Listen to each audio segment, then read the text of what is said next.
Good afternoon to all of you. और हम लोग आज एक ओपन सेशन में आईएएस जनरल स्टडीज़ को लेकर के स्ट्रैटेजी क्या होनी चाहिए उसके ऊपर बात करने जा रहे हैं। इस पूरी चर्चा में मेरे साथ साथ, मेरा नाम सुजीत कुमार सिंह है, मेरे साथ साथ हमारे और भी सहयोगी शिक्षक हैं, Raju sir, Mrityunjay sir, Sunil sir. इसके अलावा इस पूरे ओपन सेशन में आपको हमारे एक और एकेडमिक सहयोगी होंगी जो आपको पूरे प्लान के बारे में ब्रीफ करेंगे, है ना, कि क्या प्रोसेस होता है हमारी क्लासेस का, ऑनलाइन क्लासेस को हम कैसे लेते हैं, है ना। यहाँ जो 4 एक्सपर्ट का मैंने भी नाम लिया, चारों अलग अलग विषयों पे आपसे बात करेंगे। मैं आपसे हिस्ट्री और कल्चर के ऊपर बात करूँगा कि कैसे इसको स्टार्ट किया जाए, क्योंकि तो पूरी तैयारी जो पूरी क्लासेस होती है हमारी, वो 10-12 महीने की क्लासेस होती है। और एक एक एक्सपर्ट, जैसे मैं अपनी बात करूं, मैं जो हिस्ट्री एंड कल्चर पे क्लास लेता हूं, ऑलमोस्ट 60 क्लासेस होती हैं, 3 घंटे के अराउंड की क्लासेस होती हैं।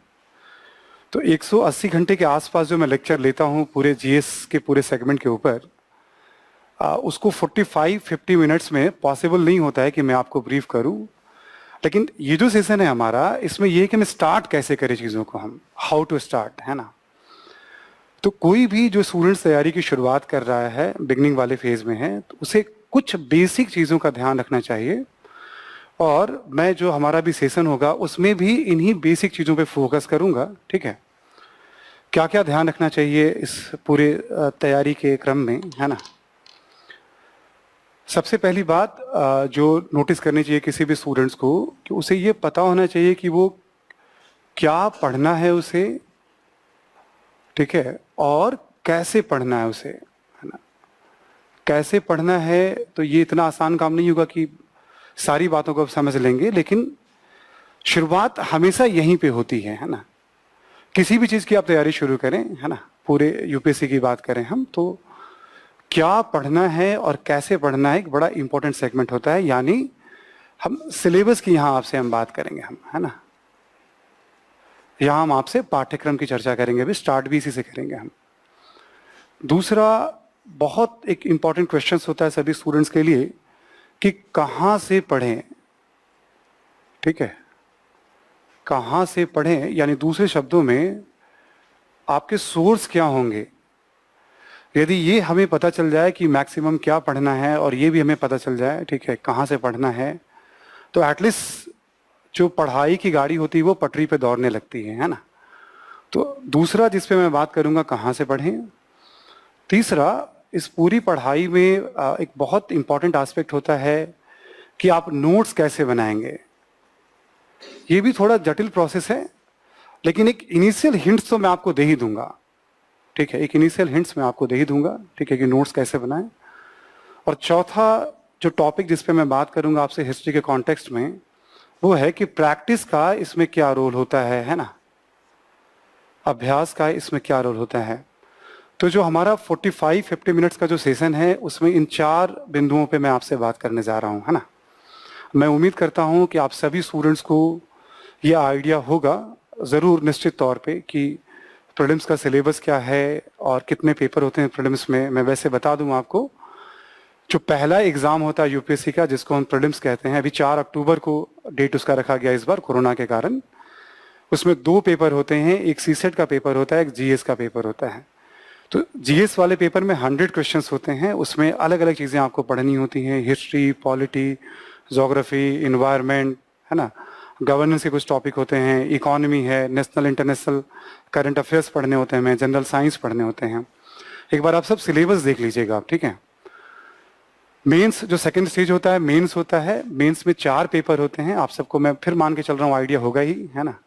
जीएस के 4 पेपर हैं 1000 मार्क्स के, एक ऑप्शनल लेना होता है जिसके 2 पेपर होते हैं 500 नंबर के, और एक एसी का पेपर होता है। यानी कुल आप ऐड कर देंगे तो 1750 नंबर का टोटल आपका ये पेपर होगा।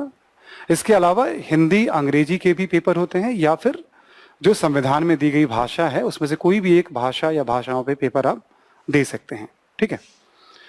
चलिए हम हिस्ट्री की बात शुरू करें। हम जो प्रीलिम्स का सिलेबस है, जैसा मैंने अभी आपको बताया कि एग्जाम का जो पहला स्टेज है उसमें प्रीलिम्स में 100 क्वेश्चंस प्रश्न जो हैं जीएस में पूछे जाते हैं, ठीक है।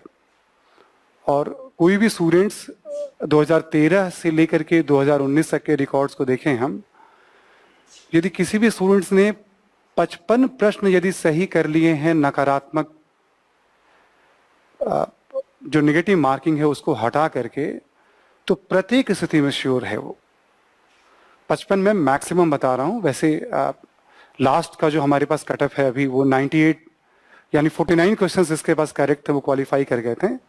अभी चूंकि इंटरव्यू चल रहा है तो इस बार का कट ऑफ हमारे पास नहीं है। तो जो पहला एग्जाम होता है 100 क्वेश्चंस होते हैं जीएस के, उसमें 55 कर लें तो आप क्वालिफाई कर जाएंगे। और इसमें हम इतिहास के सिलेबस को देखें, हम हिस्ट्री के सिलेबस को देखें तो सिलेबस साफ साफ कहता है कि आपको पढ़ना है भारत का इतिहास एवं राष्ट्रीय आंदोलन। ये बात अपने जहन में बिठा लीजिएगा कि जो लोग तैयारी की शुरुआत कर रहे हैं उनको कुछ बेसिक बातें बताई जा रही हैं, किसी भी टॉपिक के डेप्थ में जाना संभव नहीं है ना। भारत का इतिहास एवं राष्ट्रीय आंदोलन, ठीक है। प्रत्येक वर्ष 100 क्वेश्चंस में से आप एक एवरेज निकालेंगे पिछले 8 वर्षों का, 10 वर्षों का, तो एटलीस्ट 15 प्रश्न आपको एवरी ईयर भारत के इतिहास से मिल जाएंगे। ये संख्या बढ़ भी जाती है। जैसे 2019 का जो प्रीलिम्स हुआ है उसमें 18-19 सवाल पूछे गए हैं इतिहास से। किसी किसी साल तो 22 क्वेश्चंस भी पूछे गए हैं आउट ऑफ 100 क्वेश्चंस, है ना। और इसमें कोई दो राय नहीं कि एवरी ईयर औसतन 14-15 क्वेश्चंस तो है ही एग्जाम के अंदर। यानी प्रीलिम्स यदि आपको क्वालिफाई करना है तो उसमें हिस्ट्री का एक बहुत बड़ा रोल है। प्रीलिम्स की तैयारी में क्या क्या ध्यान रखने की जरूरत होती है, बेसिक बात जरा मैं फिर एक बार रखूं आपके सामने। देखो सिलेबस साफ साफ कह रहा है भारत का इतिहास, यानी पूरे भारतीय इतिहास को पढ़ना है। तो क्या करना चाहिए हमें, भारत के इतिहास को डिवाइड कर देना चाहिए। प्राचीन भारत का इतिहास, एंशिएंट इंडियन हिस्ट्री, ठीक है। मध्यकालीन भारत का इतिहास, मेडाइवल इंडियन हिस्ट्री।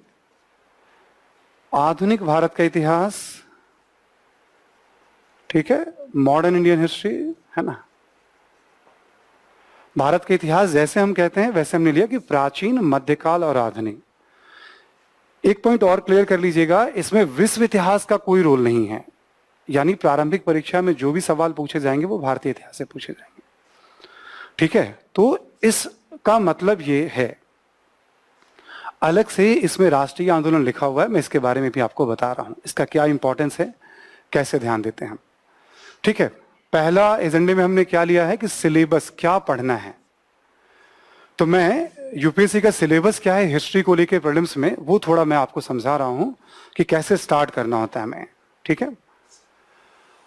अब जैसा कि आपने देखा अभी इसमें लिखा हुआ है भारत का इतिहास, और हमने बता दिया देखो भारत का इतिहास यानी हमें ये टॉपिक कवर करने हैं, ठीक है। अब इसमें क्या, जैसे प्राचीन भारत कहने से ही बात कंप्लीट नहीं होती है, और जहां तक मैं समझ सकता हूं कि 10वीं के बाद बहुत कम ऐसे लोग होंगे आप में से जिन्होंने, ठीक है, इतिहास को आगे कंटिन्यू किया होगा। वैसे संख्या ठीक ठाक है हिंदुस्तान में, बट कई बार हमने देखा है क्लास का जो रेशियो उसके आधार पे मैं कह रहा हूं आपको मैं, है ना। तो प्राचीन भारत भी यदि आपको कवर करने हैं तो प्राचीन भारत में ब्रॉडली 1 से लेके 10 मेजर टॉपिक हैं। जैसे मैं आपको बोलूं, पाषाण काल, हड़प्पा संस्कृति, हड़प्पा सभ्यता, ताम्रपाषाण काल, वैदिक काल, बुद्ध काल, मौर्य काल, मौर्योत्तर काल, गुप्त काल, गुप्तोत्तर काल और पूर्व मध्य काल, ये 10 टॉपिक हैं। अभी आप ऐसा मत सोचिएगा कि 10 टॉपिक हमें नोट करने हैं, वो सबका मैं तरीका भी बता दूंगा आपको।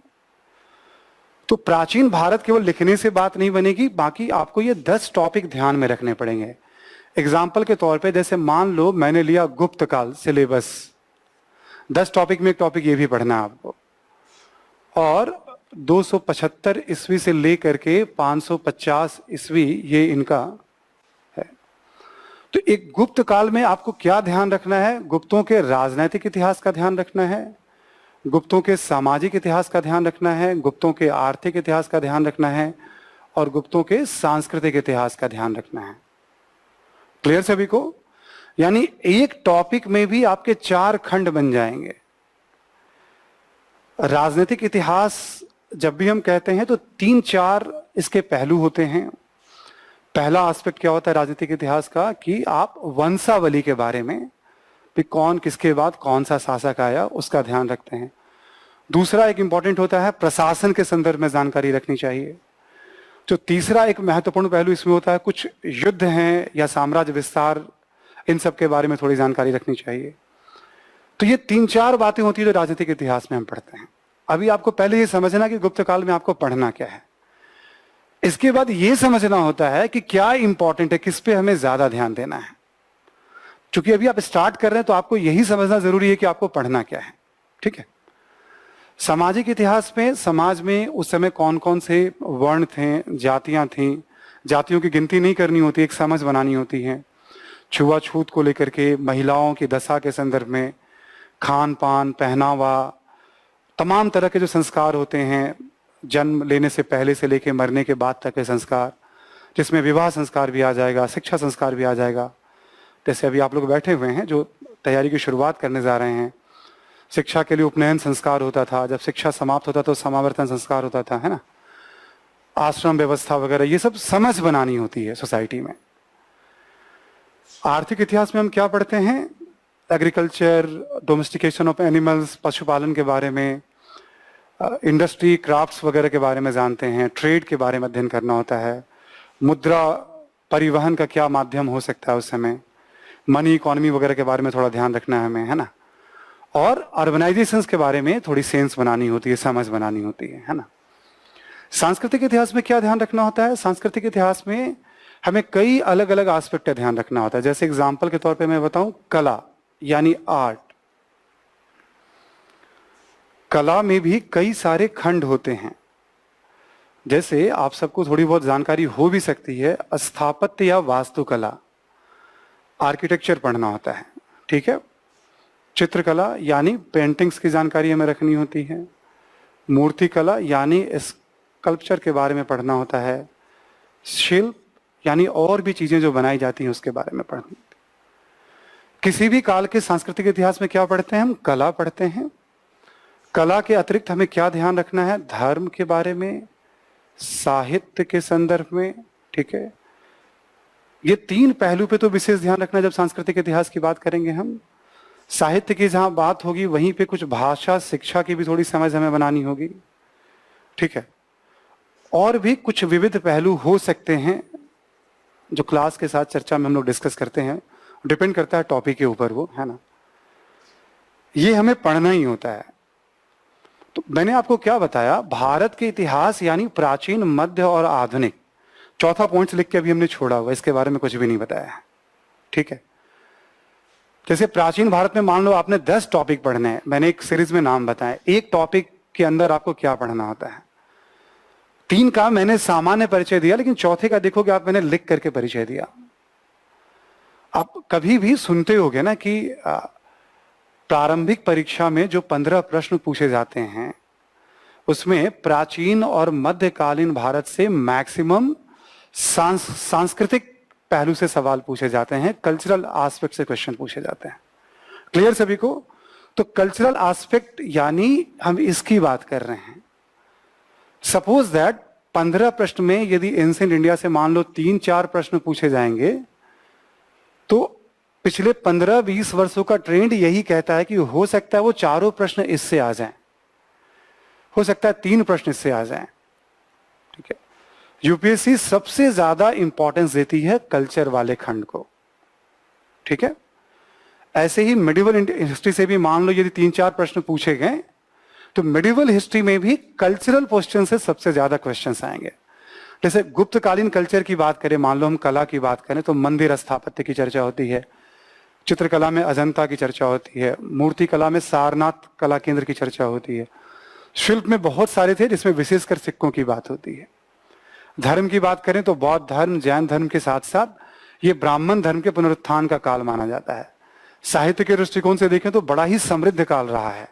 कालिदास इसी दौर के हैं, विशाख दत्त की अभी चर्चा होती है, विशाख दत्त की, शूद्रक की चर्चा होती है, आर्यभट्ट, वरामिहिर, ऐसे करके और भी, वाघभट्ट, बहुत सारे विद्वान हैं, बुद्ध घोष, ठीक है, सिद्धसेन, बहुत सारे हैं, पुराण, रामायण, महाभारत, बहुत सारी स्मृतियां लिखी गई हैं इस दौर में। तो ये सब पढ़ना होता है किसी में जब हम पढ़ते हैं किसी काल के बारे में। तो जो 10 टॉपिक है उसको आप इसी पैटर्न पे पढ़ेंगे। कल्चरल हिस्ट्री को खूब ज्यादा महत्व देना होता है, ये अभी मैं बताऊंगा आपको, थोड़ा आइडिया दे रहा हूं मैं आपको कहां से पढ़ें। जब भी आप जहां से पढ़ोगे वहां इन चीजों को थोड़ा ज्यादा इंपॉर्टेंस देना, लेकिन पढ़ना सब राजनीतिक, सामाजिक, आर्थिक। सिलेबस साफ साफ कहता है कि हम भारत के इतिहास से प्रश्न पूछेंगे। सिलेबस में कहीं ये मेंशन नहीं कि वो सांस्कृतिक इतिहास से केवल सवाल पूछेंगे। क्लियर, पहला एस्पेक्ट, ठीक है। तो एंशिएंट इंडिया के बारे में प्रीलिम्स का जो सिलेबस है वो क्या कहता है, उसकी एक तस्वीर साफ कर दी हमने। ऐसे ही मध्यकालीन भारत की जब हम बात करते हैं तो ब्रॉडली इसमें 4 इसके खंड कह सकते हैं आप। एक दिल्ली सल्तनत, ठीक है, ये आपका 1206 से 1526। फिर इसी तरह से क्षेत्रीय राज्य, सिलेबस में देखो ये कुछ भी लिखा हुआ नहीं है, 14वीं से 16वीं सदी। फिर मुगल वंश की चर्चा होती है इसमें, 1526 से 1858। और फिर 18वीं सदी में क्षेत्रीय राज्य।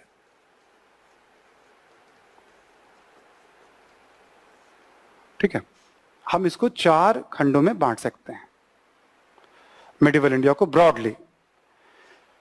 किसी भी खंड को पढ़ना हो तो आपको क्या पढ़ना होगा, फिर एक बार राजनीतिक, सामाजिक, आर्थिक और सांस्कृतिक इतिहास।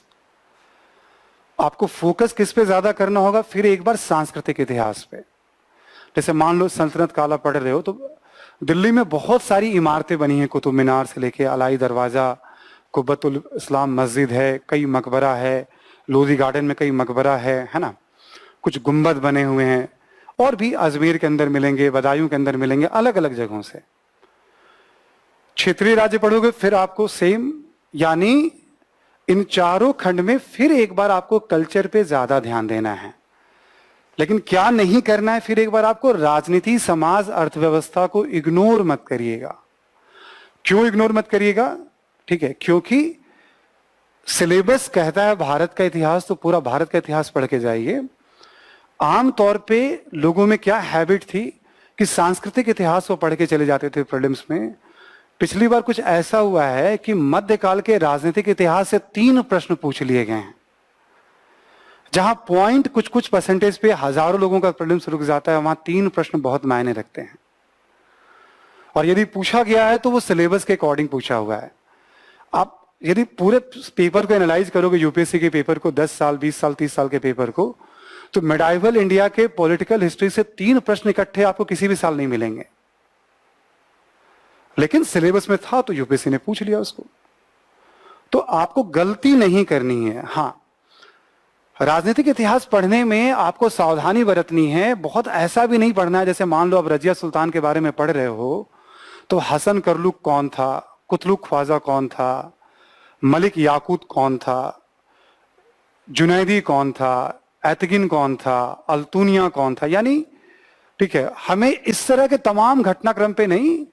जब आप पढ़ोगे धीरे धीरे आपको मैं तरीका बताऊंगा भी कि क्या सेंस रखना चाहिए। जैसे पहली महिला सुल्तान है, ठीक है, एक समझदार शासिका के तौर पे उन्हें देखा जाता है, तो क्यों, बहुत कुछ बेसिक बातें, न कि जैसे हमने भी 8-10 नाम बता दिए और हमने पढ़ना शुरू कर दिया, जो भी दिखाई पड़ रहा है किताबों के अंदर पढ़े जा रहे हैं। ऐसा काम नहीं करना है। स्मार्ट तरीके से पॉलिटिकल हिस्ट्री को भी पढ़ना है, और यहां भी पॉलिटिकल हिस्ट्री में वही पढ़ना है, वंशावली, प्रशासन।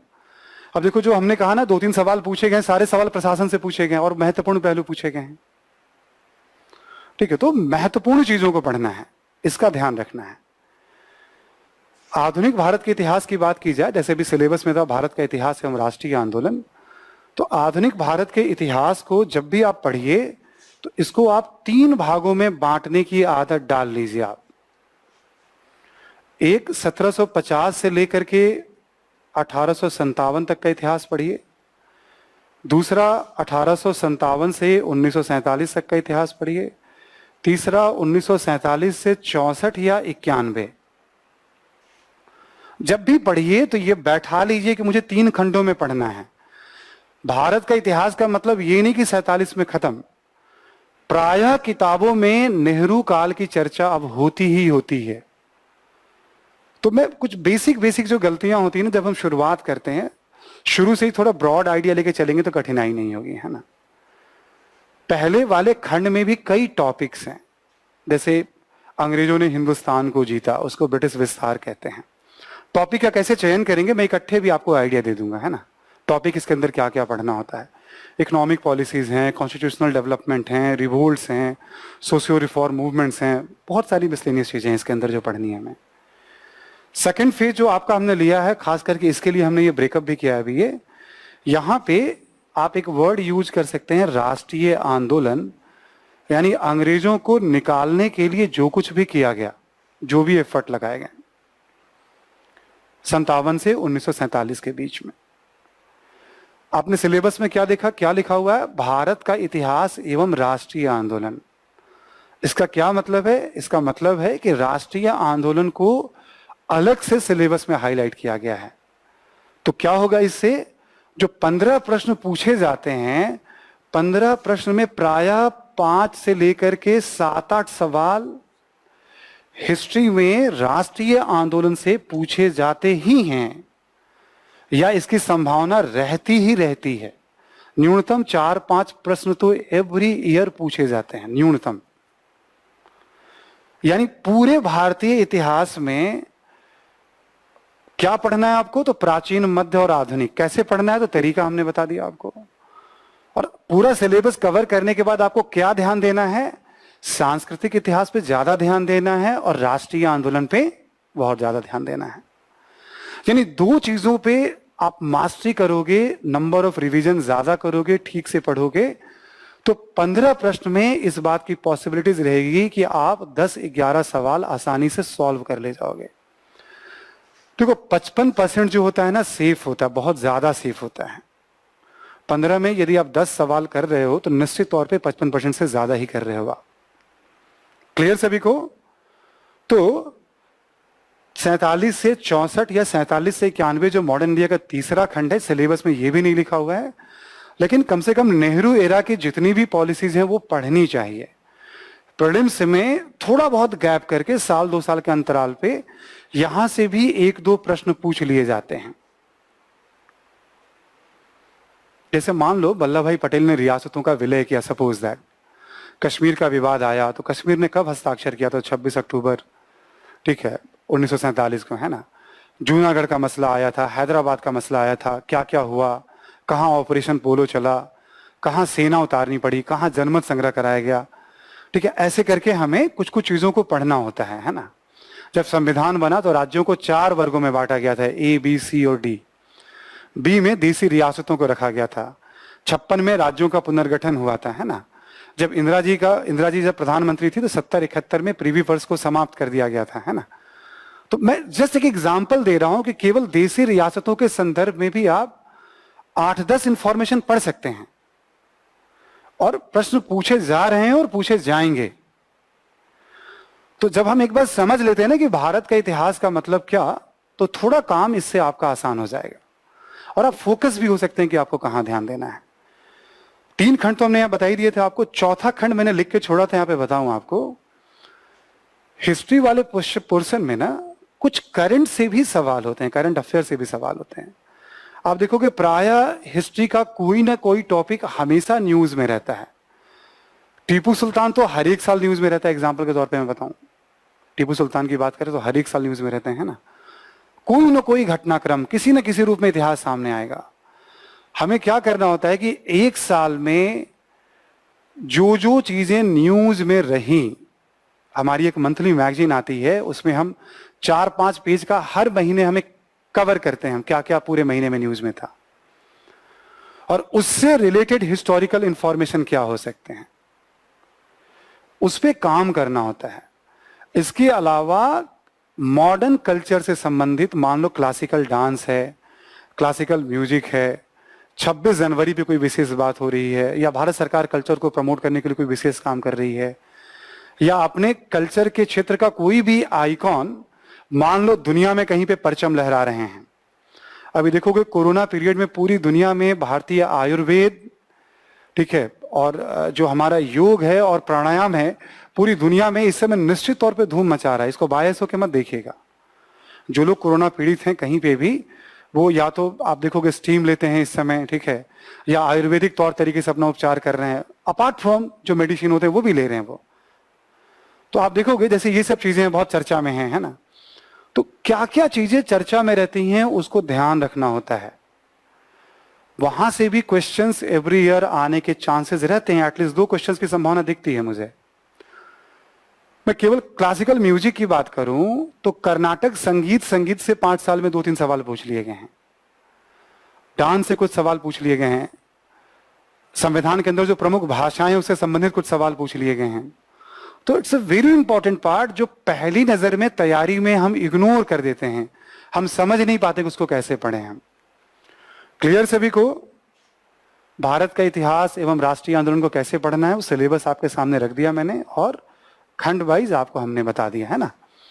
तो क्या पढ़ना है पीटी में ये थोड़ा क्लियर किया, कैसे पढ़ना है जितना संभव था भी, यानी कहां आप महत्व दे सकते हैं वो मैंने आपको बताया।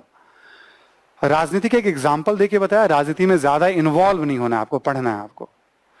इन्वॉल्व कहां ज्यादा होना है आपको? कल्चर में और राष्ट्रीय आंदोलन में, लेकिन पढ़ना पूरे सिलेबस को है, ठीक है। ये अंतर बताने में थोड़ा टाइम ज्यादा लगता है, हर टॉपिक में ये अंतर है, किसको महत्व दें और किसको ना दें। वो पॉसिबल होता है थोड़ा बहुत, जब आप पढ़ना शुरू करेंगे, एनालाइज करेंगे, तभी आप उसको थोड़ा और डेप्थ में जा पाएंगे। आप बिगिनिंग कैसे करें उसकी बात कर रहे हैं, ठीक है। तो हम लोगों ने जो पहला हमारा एस्पेक्ट था जिसपे हमें बात करनी थी प्रीलिम्स को लेकर के, वो मैंने आपके सामने एक बार डिस्कस कराया, मैंने रखा है ना। इसी तरह से हम लोग आते हैं अपने दूसरे एस्पेक्ट पे, ठीक है, जो हमारा मेंस का सिलेबस है ना। रिटन एग्जाम की बात करें हम, आप सभी को पता है ही, है ना, कि रिटन एग्जाम में, ठीक है, सिलेबस का क्या है मैंने भी जिक्र भी किया था। कुछ एक आधा क्वेश्चंस भी आए स्टूडेंट्स के, मैं भी डिस्कस करा दूंगा। अभी मैं आपको बता रहा हूं क्या पढ़ें और कैसे पढ़ें बिगिनर्स के लिए, ठीक है। इसके बाद मैं आऊंगा कहां से पढ़ें, सोर्स पे आऊंगा, है ना। जब सारे प्रश्नों को एक बार डिस्कस करा दूंगा तो मैं उम्मीद करता हूं उसके बाद कोई सवाल होंगे तो मैं टेकअप कर लूंगा आपका। तो रिटन एग्जाम में क्या है, जीएस के 4 पेपर हैं, पेपर 1, पेपर 2, पेपर 3, पेपर 4। सबको पता है कि 250 नंबर के ये चारों पेपर होते हैं, ना, 250 एच, 250, 250, 250, यानी 1000 नंबर के पेपर होते हैं। क्लियर सभी को? पेपर 1 के अंदर आपने क्या पढ़ना होता है इस 250 नंबर में, ठीक है। ये सिलेबस फिर आपको एक बार ठीक से देखना है। पेपर 1 में यहां हिस्ट्री पढ़ना, आपको इतिहास पढ़ना है, मैं इस सिलेबस के बारे में आपको बताने जा रहा हूं। इसी में आपको ज्योग्राफी भी पढ़ना है, ठीक है, और इसी के अंदर आपको सोसाइटी भी पढ़ना है, जो बहुत कुछ हिस्ट्री के साथ ही बेस उसका बना हुआ है। हिस्ट्री, ज्योग्राफी और सोसाइटी तीनों खंडों का आपको अध्ययन करना है पेपर 1 में। पेपर 2 जब जीएस का आप पढ़ेंगे मेंस में, तो आप क्या पढ़ेंगे, आप उसमें पॉलिटी पढ़ेंगे, गवर्नेंस पढ़ेंगे, इंटरनेशनल रिलेशन पढ़ेंगे आप, ठीक है। पेपर 3 के अंदर आप देखोगे economy, science and technology, internal security, disaster management आपको पढ़ना है। पेपर 4 में एथिक्स का अध्ययन करना है, 1000 नंबर के पूरे पेपर हैं। अभी जो ट्रेंड है यूपीएससी का, जो 250 नंबर के पेपर होते हैं, इसमें 20 प्रश्न पूछे जाते हैं। ये क्लियर नहीं होता है कि हिस्ट्री से कितने प्रश्न होंगे, ज्योग्राफी से कितने होंगे, ये यूपीएससी के हाथ में होता है पूरी तरह से, ठीक है। बट आप नंबर के हिसाब से यदि देखोगे आप, तो आप मान करके चलो कि एवरी ईयर 100 से 120 अंक के प्रश्न हिस्ट्री से पूछे जाते हैं, औसत निकालोगे, यानी आप ये मान के चलो कि लगभग 40% जो आपकी तैयारी होगी वो हिस्ट्री बेस होगी पहले पेपर में, ठीक है। फिर एक बार कि आप चूंकि तैयारी की शुरुआत कर रहे हैं, तो आपके लिए बहुत जरूरी है इस बात को समझना कि सिलेबस क्या है, यहां भी सिलेबस थोड़े सांकेतिक रखे गए हैं, मैं सिलेबस को 1 बाय 1 करके बताता जा रहा हूं। हिस्ट्री का सिलेबस क्या है? सबसे पहला आपको इसमें पढ़ने के लिए कहा गया है संस्कृति एवं विरासत, ठीक है, कल्चर एंड हेरिटेज। और इसमें कहा गया है कि प्राचीन काल से लेकर आधुनिक काल तक का इतिहास पढ़ें आप। पीटी के सिलेबस में कहीं भी संस्कृति शब्द नहीं है, लेकिन मेंस के सिलेबस की शुरुआत ही संस्कृति शब्द से हो रही है। और उसमें क्या कहा गया है? प्राचीन काल से लेकर आधुनिक काल तक पढ़ें आप, संस्कृति एवं विरासत। क्या पढ़ना है इसके अंदर? इसके अंतर्गत की हम बात करें हम तो कुछ चीजों को हिंट कर दिया गया, जैसे कला जरूर पढ़िए, अलग से बताया गया कि स्थापत्य पढ़िए और साहित्य पढ़िए इत्यादि। इतना लिख के छोड़ दिया गया है। तो आपको क्या पढ़ना पड़ेगा जब आप मेंस की तैयारी शुरू करेंगे? तो आपको फिर एक बार सिलेबस को रीडिफाइन करना पड़ेगा कि हमें क्या पढ़ना है। तो सभी छात्रों के लिए एक सुझाव है छोटा सा कि प्राचीन काल, मध्यकाल के जितने भी टॉपिक अभी हमने पीटी में लिखाए थे, 10 टॉपिक एंशिएंट इंडिया में मैंने बताया, 4 ब्रॉड टॉपिक मैंने मिडिवल इंडिया में बताया, यानी प्रत्येक टॉपिक, मॉडर्न इंडिया को भी छोड़ दीजिए अभी आप, है ना, तो प्रत्येक टॉपिक के कल्चर खंड, कल्चर मैंने भी आपको क्या बताया था अलग से, कला के बारे में पढ़ना है आपको, धर्म के बारे में पढ़ो आप, भाषा, साहित्य, शिक्षा का अध्ययन करो आप, है ना, ये सब मैंने भी आपको जानकारी दी, है ना। तो प्रत्येक टॉपिक में, जैसे हड़प्पा की संस्कृति है मान लो, तो हड़प्पा की संस्कृति पे आपको ध्यान देना है, ठीक है। जैसे हमने बताया गुप्त युगीन संस्कृति, मौर्य युगीन संस्कृति, यानी प्रत्येक टॉपिक में संस्कृति की तैयारी करनी होगी आपको, नंबर 1। नंबर 2, आपको क्या ध्यान रखना है कि जब आप कोई भी टॉपिक पढ़ रहे हो, जैसे मान लो आपने हड़प्पा युगीन या गुप्त युगीन संस्कृति पढ़ा, तो केवल कला या धर्म या भाषा, साहित्य पढ़ने से बात नहीं बनेगी। फिर आपको एक बार समाज, अर्थव्यवस्था, राजनीति की भी समझ होनी चाहिए। 2013 से अब तक जितने भी प्रश्न पूछे गए हैं, आप एक औसत निकाल लो, यदि 14 से 16 प्रश्न अब तक पूछे गए हैं, तो उसमें 6-7 प्रश्न ही कला, स्थापत्य और साहित्य पे पूछे गए हैं, ठीक है। 6-7 प्रश्न भी नहीं होंगे मुझे लगता है, उससे कम ही प्रश्न होंगे। यानी सिलेबस क्या है? संस्कृति एवं विरासत का एक तरह से सांकेतिक सिलेबस है। यहां भी आपको सिलेबस को समझने की जरूरत है और प्रत्येक खंड पे ध्यान देने की जरूरत है। यहां छात्रों से धोखा बहुत होता है पढ़ने में, ठीक है। अच्छा, संस्कृति का मतलब क्या होता है? संस्कृति का मतलब होता है वे ऑफ लाइफ, जीवन जीने का तरीका। इतिहास में हम इन्हीं सबको संस्कृति में क्यों पढ़ते हैं हम? देखो, ये सब चीजें ना हमारे जीवन में आज भी लगभग वैसे ही दिखाई पड़ेंगी जैसे उस दौर में थे। मान लो हम सब रुपए यूज करते हैं, सपोज एट एग्जाम्पल के तौर पे, 10 का नोट देखो आप, 50, 100, जितने भी नए नोट देखो, किसी पे कोणार्क का मंदिर है, किसी पे सांची का स्तूप है, किसी पे हम्पी के आर्किटेक्चर की चर्चा की गई है, किसी नोट पे लाल किले की तस्वीर आपको दिखेगी, है ना। आप जस्ट नोटिस करिए आप उसको। हिंदुस्तान का हर व्यक्ति उस रुपए को यूज कर रहा है, कोई ना कोई उस पर आकृति बनी हुई है, उस पर कोई ना कोई उस पर आर्किटेक्चर बना हुआ है। क्या होता है कि हर व्यक्ति कहीं ना कहीं अवेयर है उसके बारे में। तो संस्कृति को क्यों इतना हाईलाइट किया जाता है यूपीएससी में? क्योंकि ये हमारे साथ जीवंत है आज भी। चाहे उस दौर की चित्रकला हो, वो भी जीवित है उसी तरह से, चाहे उस दौर की मूर्ति कला हो, चाहे उस दौर का आर्किटेक्चर हो, लाल किला, ताजमहल की बात करें हम, है ना, या उस दौर के शिल्प की बात करें हम, मैक्सिमम चीजें, या रिलीजन की बात करें हम, बौद्ध धर्म का आज उतना ही महत्व है जितना जैन धर्म, हिंदू धर्म के तमाम जितने भी पंथ हैं, वो सब कहीं ना कहीं हम जी रहे होते हैं हम। इसलिए यूपीएससी संस्कृति को बहुत ज्यादा महत्व देती है ना। संस्कृति में आपको यह भी ध्यान रखना है कि एंशिएंट, मिडिवल और मॉडर्न इंडिया के साथ साथ समसामयिक संस्कृति का भी ध्यान रखना है, ठीक है। अभी मैं 2 एग्जाम्पल देके बता रहा हूं। तो एक संस्कृति के बारे में थोड़ा आइडिया दिया मैंने आपको। विरासत की मैं आपसे बात करूं, कोई भी टॉपिक आप पढ़ते हो तो हमें यह देखना होता है उस टॉपिक की या उस काल की कौन कौन सी चीजें बाद वाले काल में या आज तक चली आ रही हैं। एग्जाम्पल के तौर पे मान लो, जैसे मैं अंग्रेजों की विरासत की बात करूं, ठीक है, आप सिविल सेवा की तैयारी कर रहे हैं, आप आईएएस बनेंगे, आईपीएस बनेंगे, है ना। बहुत सारे लोग न्यायिक सिस्टम में जज बनते हैं, डिस्ट्रिक्ट लेवल पे, हाई कोर्ट, सुप्रीम कोर्ट, सेना की नौकरी को देख लो, है ना।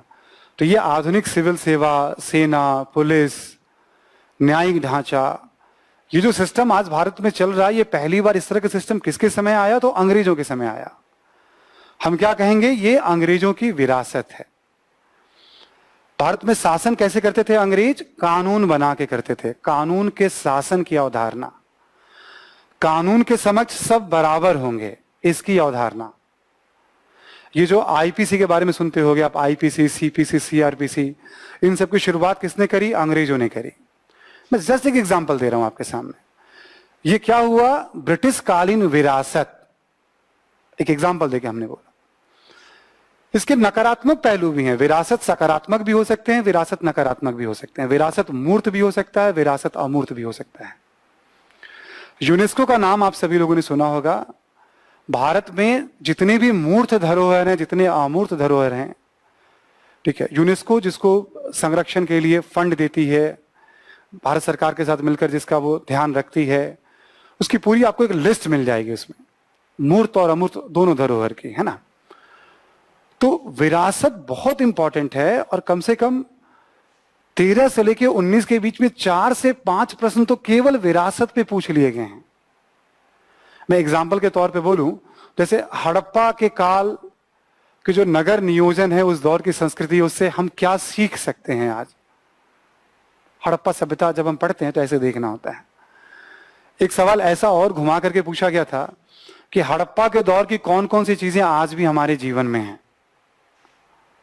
एक पूछा गया कि कला विरासत को हम संभाल कर क्यों रखते हैं? जैसे मान लो लाल किला या ताजमहल को हम संभाल कर क्यों रखते हैं? अब ये कंटेम्प्रेरी सवाल 2019 में पूछा गया, बहुत इंटरेस्टिंग सवाल है वो, ठीक है ना। पूछा गया, भारत में कहीं भी चले जाओ आपको मिनी इंडिया दिख ही जाएगा, भारत में कहीं भी चले जाओ। 250 शब्द में पूछा गया था, है ना। मतलब भारत में कहीं भी, पूरे भारत में चले जाओ, किसी भी क्षेत्र में, वहां पे आपको एक लघु इंडिया सांस्कृतिक तौर पे आपको दिख जाएगा। जैसे मैं दिल्ली से भी क्लासेस चल रही है हमारी, दिल्ली की मैं बात करूं, है ना, तो मिनी इंडिया की बात करें, मान लो दिल्ली की बात करें हम लोग, पार्लियामेंट को देखेंगे आप तो देश के अलग अलग हिस्सों से सांसद वहां आते हैं, अपनी अपनी भाषा में अपनी बात। हम केवल मुखर्जी नगर की बात करें जहां से क्लासेस चल रही हैं अभी आपकी, है ना, मुखर्जी नगर में हिंदुस्तान का कोई ऐसा डिस्ट्रिक्ट नहीं होगा जहां के स्टूडेंट्स यहाँ नहीं रहते होंगे, वहां का पहनावा या खान पान या बोली यहाँ प्रचलित नहीं होगी। जस्ट पास में मुखर्जी नगर के दिल्ली विश्वविद्यालय है। हिंदुस्तान के शायद ही कोई ऐसा स्टेट हो या डिस्ट्रिक्ट हो जहां के बच्चे यहाँ पढ़ने ना आते हों या जेएनयू में ना पढ़ने आते हों। तो एक दिल्ली के भीतर हम दिल्ली विश्वविद्यालय, जेएनयू की बात करें, हम मुखर्जी नगर, राजेंद्र नगर की बात करें, हम पार्लियामेंट की बात करें, हम नेशनल स्कूल ऑफ ड्रामा की बात करें, हम बहुत सारे यहाँ पे नाट्य सेंसर बने हुए हैं। आप कहीं भी चले जाओगे ना तो ऑलमोस्ट मिनी इंडिया आपको दिख जाएगा। ये क्या है? Current culture. ये क्या है? Current culture. इस पे बताने के लिए बहुत सारी बातें हैं, रेगुलर क्लासेस में हम लोग डिस्कस करते हैं, बट एक बार आपको थोड़ा समझा दूं कि संस्कृति और विरासत में केवल सिलेबस को देख के मत चलिएगा। जैसे हमने पीटी का सिलेबस बनाया वैसे ही सिलेबस बनाइएगा और हर खंड की संस्कृति को पढ़िएगा। और ये ध्यान रखिएगा कि हर काल को पढ़ के ये जरूर सोचिएगा, जैसे मौर्य काल पढ़ा तो मौर्य काल की चीजें आज क्या महत्व रखती हैं।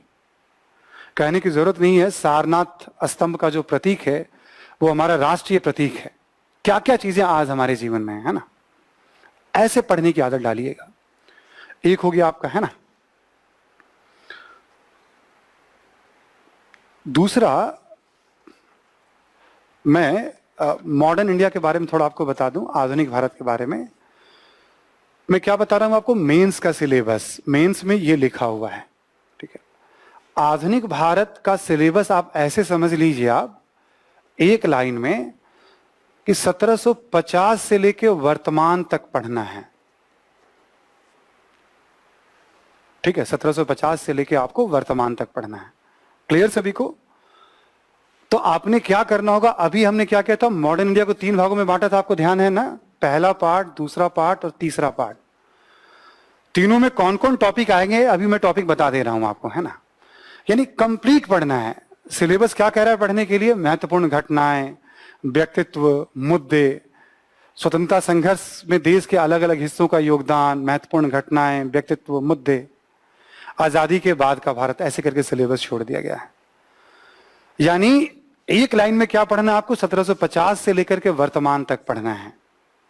इसके अंदर क्या क्या टॉपिक आएंगे मैं भी एक सुझाव दूंगा, आप उस पर फॉलो करिएगा, सारे टॉपिक आपको वहां मिल जाएंगे।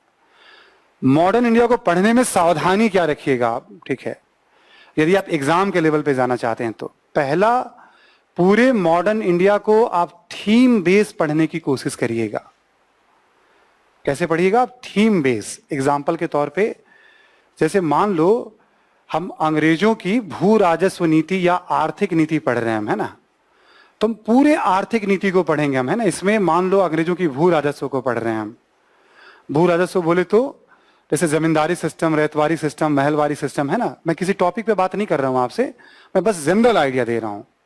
संवैधानिक विकास पढ़ रहे हैं, साम्राज्य विस्तार पढ़ रहे हैं, प्रशासनिक ढांचा पढ़ रहे हैं, शिक्षा का विकास पढ़ रहे हैं, समाज सुधार पढ़ रहे हैं, विद्रोह पढ़ रहे हैं, क्रांतिकारी राष्ट्रवाद।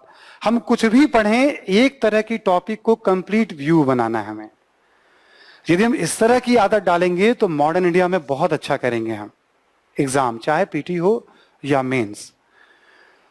मॉडर्न इंडिया को पढ़ने में दूसरी जो महत्वपूर्ण चीज आपको ध्यान रखनी है, वो क्या ध्यान रखनी है? जब भी पढ़िएगा कोशिश करिएगा विश्व इतिहास से उसका कोई ना कोई संबंध स्थापित करें।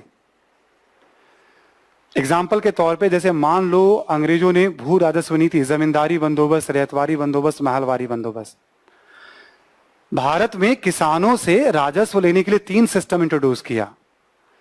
तो इसका यूरोप के इतिहास से, विश्व इतिहास से, ब्रिटेन के इतिहास से क्या संबंध है? कोई भी टॉपिक पढ़िएगा तो दुनिया की घटनाओं से कुछ ना कुछ संबंध होता है मॉडर्न इंडिया में।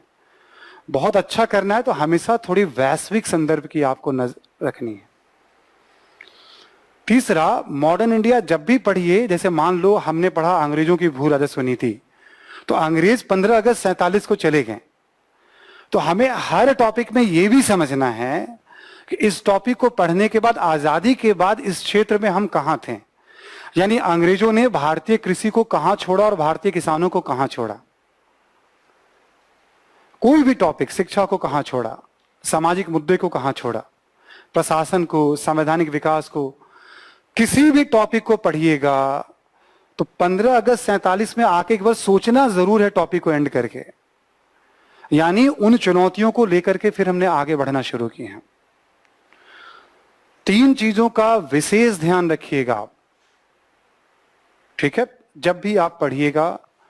और एक और पॉइंट ध्यान रखिएगा आप सभी लोग, कोई भी टॉपिक करिएगा तो समग्रता में उसके सभी पहलू को, एग्जाम्पल के तौर पे जैसे मान लो हम जमींदारी बंदोबस्त पढ़ रहे हैं, तो जमींदारी बंदोबस्त क्या है, क्यों लागू किया गया, इसके प्रभाव किन किन क्षेत्रों में हमें दिखाई पड़ते हैं। यानी बेसिक इंफॉर्मेशन समग्रता में होनी चाहिए। उस टॉपिक को कंप्लीट पढ़िएगा, ठीक है। तो आधुनिक भारत में आप इन 4 चीजों का ध्यान रखिएगा। मेंस में इसे बहुत ज्यादा महत्व दिया जाता है। एक और मेंस में सिलेबस क्या है जो पीटी में नहीं है? मेंस का सिलेबस है आपका विश्व इतिहास। विश्व इतिहास का सिलेबस भी कंप्लीट नहीं दिया गया है।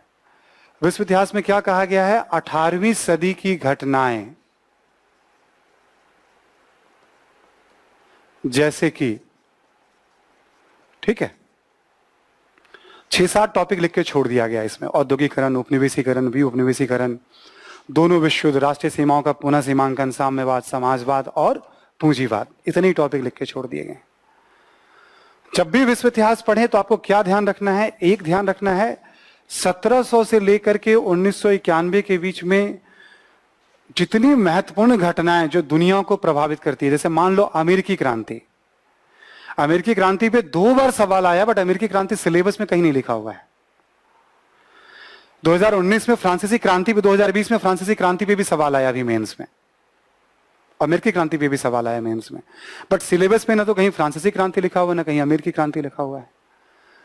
तो आपको क्या सावधानी रखनी है? 1700 से 1991 के बीच की जितनी महत्वपूर्ण घटनाएं हैं उसकी एक लिस्ट बना लीजिएगा, ठीक है।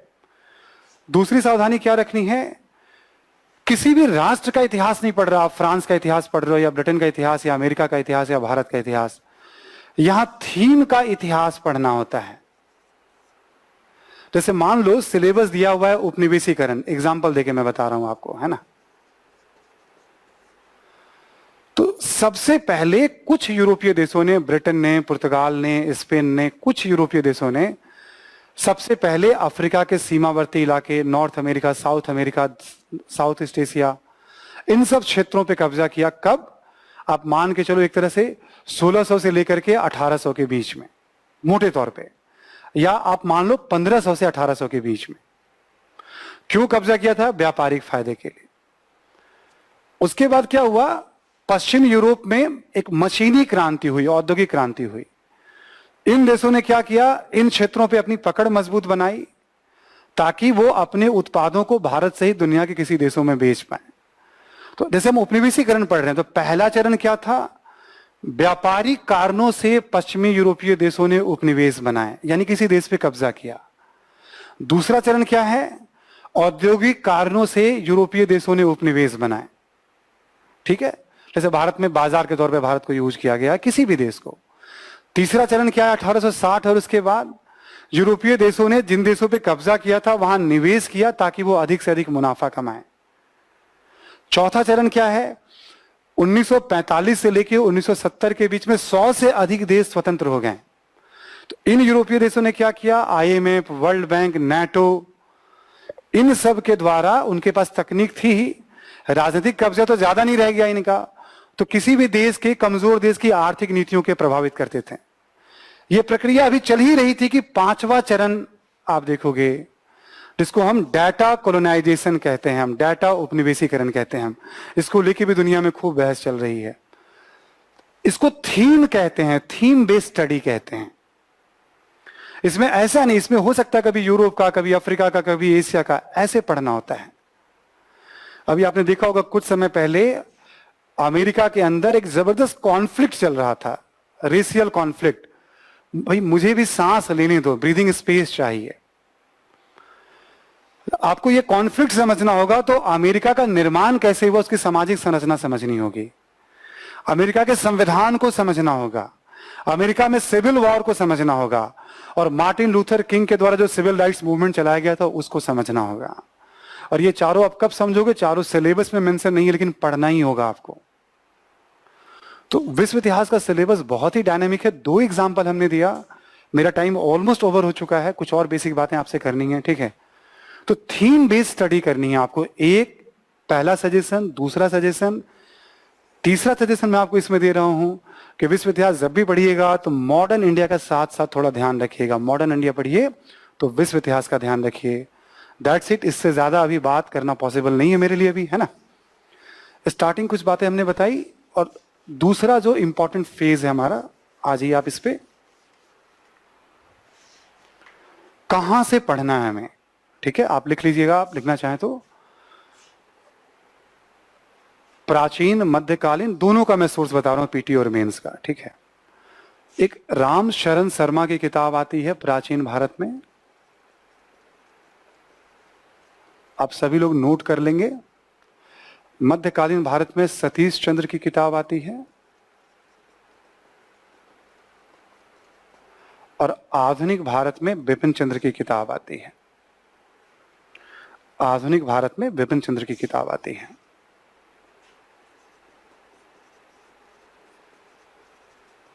ठीक है, ये तीनों किताब आपको ब्लैक स्वान प्रकाशन से मिल जाएगी, है ना। ठीक है, तीनों किताब आपको ब्लैक स्वान प्रकाशन से मिल जाएगी। या फिर जो लोग बड़े शहरों में रहते हो, इस तीनों किताब को ओल्ड एनसीईआरटी भी कहा जाता है। इन तीनों किताब को ओल्ड एनसीईआरटी भी कहा जाता है। इंडियन हिस्ट्री में, मेरी बात ध्यान से सुनिएगा, बार बार ना तो रिपीट करने की जरूरत है ना पूछने की जरूरत है। इंडियन हिस्ट्री में आपका बेस इसी से बनेगा, चाहे पीटी हो या मेंस। इसके अलावा कोई किताब की जरूरत नहीं है। यदि आप इसको डाइजेस्ट करने की स्थिति में आ जाएंगे।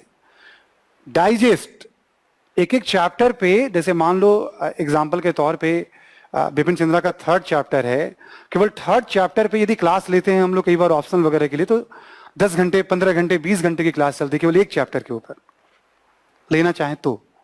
इतना डेप्थ है किताब में। लेकिन जो लोग 10वीं के बाद तैयारी शुरू कर रहे हैं ना, उनको एकदम से आइडिया नहीं लगेगा बहुत सारी चीजों का, उन्होंने छोड़ रखा है इतिहास को। तो एक सुझाव और क्या है, आप सब ध्यान रखिएगा, नोट करिएगा, आप सभी लोग यहां ध्यान दीजिएगा। 6, 7, 8 की जो एनसीईआरटी अभी चलती है, 6ठी 7वीं और 8वीं की एनसीईआरटी जो करंट में चलती है किताबों में, इन तीनों किताब को पढ़ने के पहले कोई भी स्टूडेंट दिमाग में मत रखना आप कि मैं यूपीएससी की तैयारी कर रहा हूं। आप बस ऐसे समझो कि थोड़ा इतिहास को समझना है। 6ठी क्लास पास करनी है, 7वीं क्लास पास करनी है, 8वीं क्लास पास करनी है। 6ठी क्लास में एंशिएंट हिस्ट्री, 7वीं में मेडाइवल हिस्ट्री और 8वीं में मॉडर्न हिस्ट्री का एक कंप्लीट परिचय मिल जाएगा आपको। जो आपको यहां परिचय मिलेगा उसी का डेप्थ आपको यहां मिलेगा। यदि आप स्टार्ट कर रहे हैं तो आप 6ठी 7वीं 8वीं की एनसीईआरटी से स्टार्ट करिए और फिर इसको आप बेस बना लीजिएगा। ठीक है, बार बार बेस कहने का मतलब बार बार आपको इसको पढ़ना है। ये कंप्लीट तैयारी तो मैं नहीं कहूंगा कि इससे कंप्लीट हो जाएगी, लेकिन हाँ आप समझ लो कि मैक्सिमम चीजें इसी के इर्द गिर्द घूमनी है आपके, यदि आप इसका यूज कर सकते हो तो। वरना टहलाने भटकाने के लिए बहुत सारी बातें हैं। ठीक है, ये आपने नोट कर लिया। मॉडर्न इंडिया में एक किताब और नोट करिएगा आप, स्वतंत्रता के बाद की राजनीति। ये भी एनसीईआरटी है जो अभी चल रही है ना। अब क्लास एक बार पूछ लीजिएगा, या तो 11वीं क्लास की किताब होगी या 12वीं क्लास की किताब होगी, है ना। लेखक की जरूरत नहीं है, आप केवल किताब की दुकान पे कहिएगा कि स्वतंत्रता के बाद की राजनीति। ठीक है, ये किताब रखिएगा। मॉडर्न इंडिया में 47 के बाद के हिस्सों में ये ज्यादा महत्व रखती है। क्लियर सभी को? ठीक है, एक और किताब मैंने आपको बताई है ना, एक और किताब लिख लीजिएगा विश्व इतिहास पे।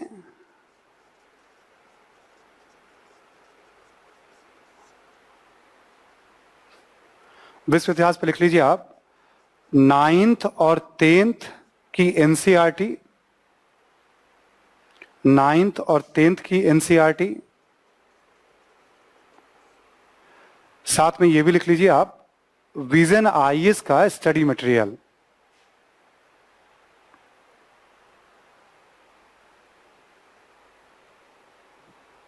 विजन आईएएस का स्टडी मटेरियल, यानी हमारी संस्था का जो स्टडी मटेरियल है विश्व इतिहास के लिए पर्याप्त होगा। 9, 10 से आपको, मैं नई एनसीईआरटी की बात कर रहा हूं, एक अच्छा परिचय मिल जाएगा आपको। ठीक है, अब एनसीईआरटी का कितना रोल है आपकी तैयारी में, ऐसे तो थोड़ा कुछ भी कहना बड़ा मुश्किल काम है। ठीक है, कि भाई इसको मैं 50% कहूं, किसको 40% कहूं, किसको मैं 100% कहूं, बट इसमें कोई दो राय नहीं है कि एनसीईआरटी प्रत्येक सिलेबस के प्रत्येक टॉपिक में उसकी पैठ है।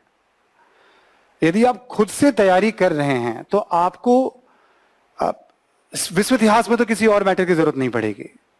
मॉडर्न इंडिया में बिपिन चंद्रा की किताब के अलावा आप स्पेक्ट्रम ले सकते हैं यदि खुद से आप तैयारी कर रहे हैं तो। और इन दोनों खंड में भी आप विजन आईएएस के मटेरियल को आप ऐड कर सकते हैं, आप इन दोनों खंड में। तो मेंस में भी आपका 100% कवर हो जाएगा, पीटी में भी आपका 100% कवर हो जाएगा, क्योंकि अपने आप में केवल एनसीईआरटी की किताब कंप्लीट नहीं है। और बिगिनर्स कोई भी स्टूडेंट होगा तो कोई जल्दीबाजी नहीं करेगा, पहले वो 6ठी 7वीं और 8वीं की एनसीईआरटी पहले पढ़ेगा, फिर 9वीं 10वीं की पढ़ेगा, कवर करने के बाद ही फिर इस मेन किताब पे वो आएगा। ठीक है, दूसरा हमारा हो गया है ना, सेकंड पक्ष हमने बताया। तीसरा खंड, आप जैसे मान लो कुछ भी पढ़ते हो, सपोज दैट जैसे आप सिंपली अभी एनसीईआरटी की किताब पढ़ रहे हो तो अभी नोट्स की बहुत अहमियत नहीं है। आप इतना कर सकते हो कि चैप्टर पढ़ो और चैप्टर की एक समरी बना लिया करो कि आपने क्या पढ़ा। नोट्स की अहमियत तब आती है जब आपको यह समझ हो कि 1857 का विद्रोह आप पढ़ रहे हो, तो 1857 के विद्रोह के अंदर आपको क्या क्या पढ़ना है। ठीक है, जैसे आपको पता चल गया कि आपको कारण भी पढ़ना है आपको इसमें, है ना, कुछ घटनाक्रम भी आपको इसमें पढ़ने हैं, सामाजिक आधार पढ़ना है, क्षेत्रीय प्रसार पढ़ना है, असफलता के कारण पढ़ने हैं, परिणाम पढ़ने हैं, इसमें कुछ डिबेट से वो भी पढ़ना है। जब सारे खंड क्लियर हो जाते हैं ना, तब प्रत्येक खंड पे नोट्स बनाया जाता है। ये सारे खंड आपके क्लियर कैसे होंगे? ये सारे खंड आपके क्लियर होंगे रामशरण शर्मा, सतीश चंद्र और विपिन चंद्रा की किताब से। हर एक चैप्टर के अंदर जितनी बातें कही गई हैं, आप उसको सब टॉपिक बना लोगे तो आप समझ लो आपको वही पढ़ना है। क्लियर सभी को? तो नोट्स मेकिंग बड़ा इंपॉर्टेंट है। विदाउट नोट्स आप एग्जाम में अच्छा नहीं कर पाओगे। तो इसके लिए जरूरी क्या होता है कि पहले जब आप किताब को पढ़ते हो तो समरी बनाओ, और जब एक बार आपको समझ में आ जाए पूरे एंशिएंट इंडिया या मेडिवल इंडिया या मॉडर्न इंडिया, उसके बाद आप क्या करो, क्वेश्चंस पेपर का एनालिसिस शुरू करो यूपीएससी का। आप पीटी और मेंस दोनों का खूब बढ़िया एनालिसिस करो टॉपिक वाइज। जैसे मान लो आपने हड़प्पा सभ्यता का एनालाइज किया, पीटी में कैसे सवाल आते हैं, मेंस में कैसे सवाल आते हैं, दोबारा फिर उस क्वेश्चंस को ध्यान में रख करके किताब को पढ़ना शुरू करो, और उसके सभी खंड पे आप अपना नोट्स बनाओ। ठीक है, तीसरा पॉइंट मैंने आपको बताया। चौथा जो मोस्ट इंपॉर्टेंट पार्ट है आपका, कि आपकी तैयारी वाकई कैसी है, कितनी अच्छी है आपकी तैयारी, है ना, कितना दम है आपकी तैयारी में। जैसे आपने सब कुछ पढ़ लिया मान लो, है ना, सारी चीजें आपको याद भी हो गई हैं, तो कितना आप एग्जाम तक कैरी कर पाओगे ये पता ही नहीं चल पाता है। बहुत सारे लोग पहली बार जाकर के या तो प्रीलिम्स का एग्जाम देते हैं, या कई बार पीटी निकल गया तो सीधे मेंस में ही जाके राइटिंग करते हैं। ये पूरी तरह से रॉन्ग है। आपको क्या करना है, आपको तैयारी में हमेशा ध्यान रखना है कि ये तीनों एक तरफ, ये सारी चीजें एक तरफ, इसमें समय दीजिए आप। जब मान लो जैसे हड़प्पा सभ्यता पे आपकी पकड़ हो गई या गुप्ता काल पे आपकी पकड़ हो गई है, तो वाकई आप पीटी में कितना अच्छा कर पाओगे या मेंस में कितना अच्छा लिख पाओगे, विदाउट प्रैक्टिस ये क्लियर ही नहीं हो पाता है। प्रैक्टिस से ही पता चलता है। आपकी पूरी तैयारी, ठीक है, और परफॉर्मेंस, निष्पादन के गैप को पाटने का काम करता है प्रैक्टिस। यानी आपका सिलेक्शन होगा या नहीं, ठीक है, ये प्रैक्टिस ही तय करेगा। प्रैक्टिस कई लेवल पे होते हैं, ठीक है। प्रैक्टिस का जो चरम होता है ये होता है, हम अपनी तैयारी को किसी भी टॉपिक पे उस अवस्था पे ले जाएं कि उससे कोई भी मेंस का सवाल आए, मैं उसे 6 से 8 मिनट में लिख दूंगा या लिख दूंगी, कोई भी सवाल आए। और किसी भी टॉपिक पे यदि 10 सवाल पूछे जा रहे हैं तो 6 से 7 सवाल, 8 सवाल हम बनाने की स्थिति में, यदि आप जिस दिन इस लेवल को अटेन कर लोगे, उसी साल आप पीटी भी निकालोगे, उसी साल आप मेंस भी निकालोगे, उसी साल आपका सिलेक्शन भी होगा। जब भी आप इसको अटेन करोगे, कोई भी टॉपिक पे आप 6 से 8 मिनट में लिखने की स्थिति में आ जाओ। वो तभी संभव होगा जब आप सिलेबस को समझो, कैसे पढ़ना है। मेरे लिए पॉसिबल नहीं था कि मैं बहुत डिटेल से बता पाऊं, जितना संभव था उतना मैंने बताया भी आपको। कहां से पढ़ें, सोर्स मैंने क्लियर कर दिया आपको। जो खुद से पढ़ रहे हैं उनके लिए भी सोर्स हमने बता दिया, और जो क्लासेस के साथ चल रहे हैं उनके लिए भी बस एक्स्ट्रा किताब ना पढ़ें, जो भी कोचिंग जहां भी आप पढ़ रहे हो, जिनसे भी मार्गदर्शन में पढ़ रहे हो, उनको फॉलो करो आप उसके साथ साथ, बट ये किताब जरूर पढ़ना। नोट्स का बहुत अहम रोल है। हर टॉपिक पे आपका एक फाइनल नोट्स होना चाहिए कि मुझे इससे ज्यादा नहीं पढ़ना है, ठीक है। नोट्स बनाने का तरीका होता है कि किसी एक किताब से हमने किसी टॉपिक पे नोट्स समराइज कर लिया, नई नई चीजें आती तो हम उसमें ऐड करते रहते हैं ना, कि बार बार हम नोट्स बदलते रहते हैं। और अंतिम और मोस्ट इंपॉर्टेंट पार्ट होता है प्रैक्टिस आपका, ठीक है। तो आप सब लोग प्रैक्टिस जरूर करिए, ठीक है, ठीक है। फिर तो आज जो हमने एक ओपन सेशन में हमने बताया था शुरू में कि हम यहाँ बात करेंगे, तो इस चारों टॉपिक पे बेसिक बात जो आप स्टार्ट कर रहे हो उसके लिए हमने बताया आपको, ठीक है। यूट्यूब पे कुछ पुराने वीडियोस और पढ़े हुए अपने विजन आईएएस के प्लेटफॉर्म पे, जहां अलग अलग तरीके से हमने बहुत सारे एग्जाम्पल दे रखे हैं। एग्जाम्पल्स चेंज हो जाएंगे हर वीडियोस में, तरीका तो खैर यही है पढ़ने का, आप उसको भी देखिएगा। निश्चित रूप से आपको नई नई जानकारी बहुत सारी उसमें मिलेगी आपको, ठीक है। थैंक यू वेरी मच, और आप सबको अशेष शुभकामनाएं, ठीक है। आप जिस उद्देश्य को लेकर के आज ओपन सेशन में आप पार्टिसिपेट कर रहे हैं, या आप जिस उद्देश्य को लेकर के आगे आप इस वीडियो को देखेंगे आप, ठीक है, मैं उम्मीद करता हूं कि कुछ ना कुछ एक शुरुआती रास्ता आपको इससे मिल पाएगा, ठीक है, और आप सफल हो अपने लाइफ में, अपने करियर में। इससे अच्छी बात क्या होगी, ठीक है। Thank you very much. अभी हमारे दूसरे फैकल्टी आपसे दूसरे खंड के संदर्भ में बात करेंगे, है ना। कोरोना के कारण थोड़ी सी सावधानी बरत रही है ना, तो 2-4 मिनट का समय लगेगा, सर आपसे जुड़ जाएंगे अभी, है ना। Thank you very much.